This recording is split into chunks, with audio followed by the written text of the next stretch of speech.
Hello and welcome back to another episode of Bedtime Stories. My name is Tracy and I am your host. We are reading the final chapter in book 2 of the Tarzan series, The Return of Tarzan, by Edgar Rice Burroughs. The only authorized edition, complete and unabridged, it says. But before I read this, chapter 26, The Passing of the Ape-Man, I have to ask you some very serious questions. Have you gone peeing in... Let me get my mouth straight. Have you gone pee in the potty yet? Have you brushed your teeth? Have you got your water?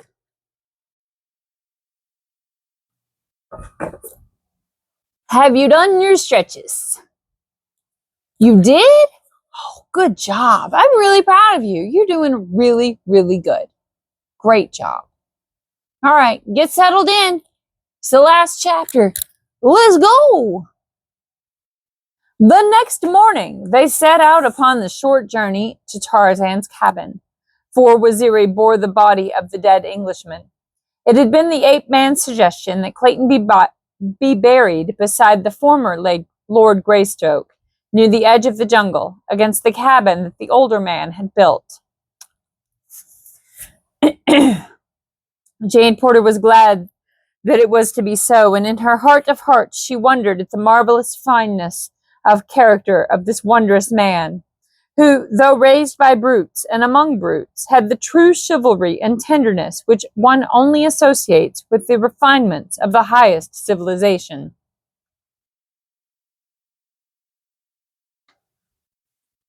They had proceeded some 3 miles of the 5 that had separated them from Tarzan's own beach, when the Waziri, who were ahead, stopped suddenly, pointing in amazement at a strange figure approaching them along the beach. It was a man with a shiny silk hat, who walked slowly with bent head, and hands clasped behind him underneath the tails of his long black coat.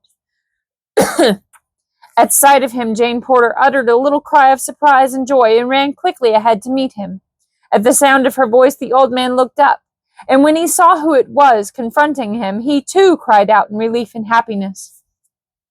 As Professor Archimedes Q. Porter folded his daughter in his arms, tears streamed down his seamed old face, and it was several minutes before he could control himself sufficiently to speak. When a moment later he recognized Tarzan, it was with difficulty that they could convince him that his sorrow had not unbalanced his mind, for with the other members of the party he had been so thoroughly convinced that the ape-man was dead, it was a problem to reconcile the conviction with the very lifelike appearance of Jane's forest god. The old man was deeply touched at the news of Clayton's death. "I cannot understand it," he said. "Monsignor Thuran assured us that Clayton passed away many days ago." "Thuran is with you?" asked Tarzan. "Yes, but he recently found us and led us to your cabin. We were camped but a short distance north of it. Bless me, but he will be delighted to see you both." "And surprised," commented Tarzan. A short time later, the strange party came to the clearing in which stood the ape-man's cabin. It was filled with people coming and going, and almost the first whom Tarzan saw was Darnot. "Paul!" he cried, "in the name of sanity, what are you doing here? Or are we all insane?" It was quickly explained, however, as were many other seemingly strange things. Darnot's ship had been cruising along the coast, on patrol duty, when, at the lieutenant's suggestion, they had anchored off the little landlocked harbor to have another look at the cabin and the jungle in which many of the officers and men had taken part in exciting adventures 2 years before. On landing, they had found Lord Tennington's party, and arrangements were being made to take them all on board the following morning and carry them back to civilization. Hazel Strong and her mother, Esmeralda, and Mr. Samuel T. Philander were almost overcome by happiness at Jane Porter's safe return. Her escape seemed to them little short of miraculous, and it was the consensus of opinion that it could have been achieved by no other man than Tarzan of the Apes. They loaded the uncomfortable ape-man with eulogies and attentions until he wished himself back in the amphitheater of the apes.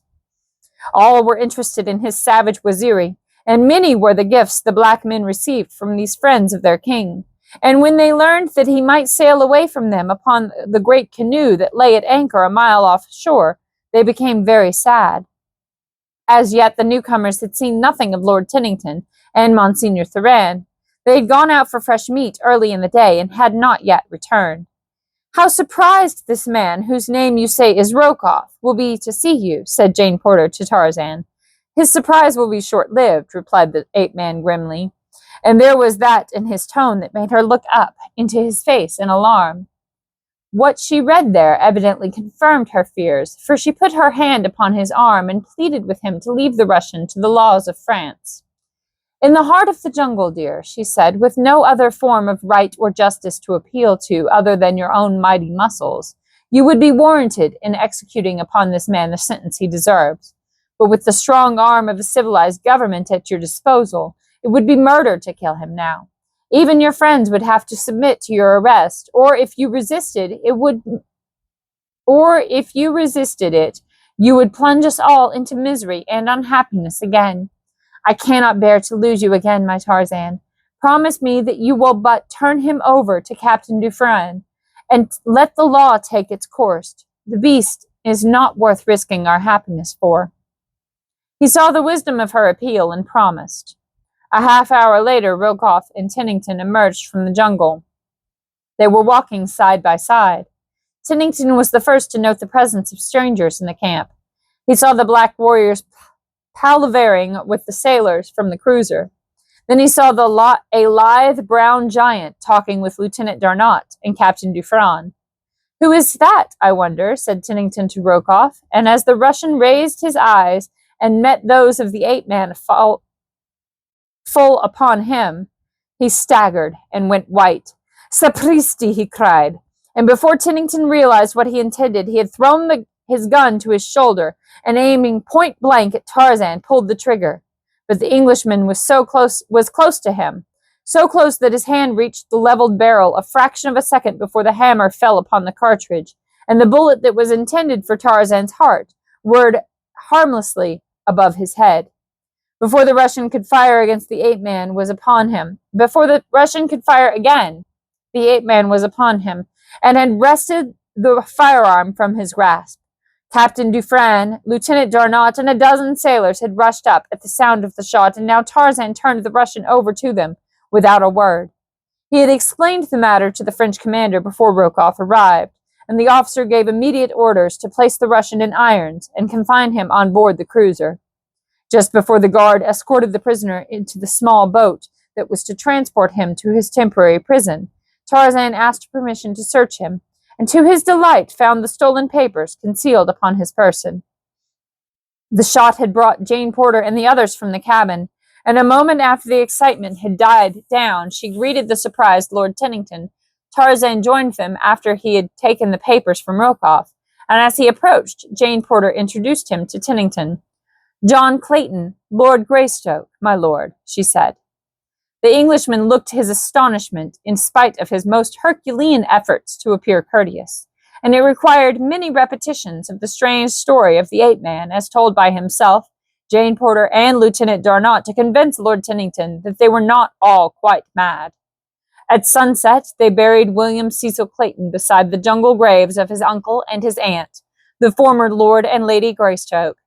And it was at Tarzan's request that 3 volleys were fired above the last resting place of a brave man who met his death bravely. Professor Porter, who in his younger days had been ordained a minister, conducted the simple services for the dead. About the grave, with bowed heads, stood as strange a company of mourners as the sun ever looked down upon.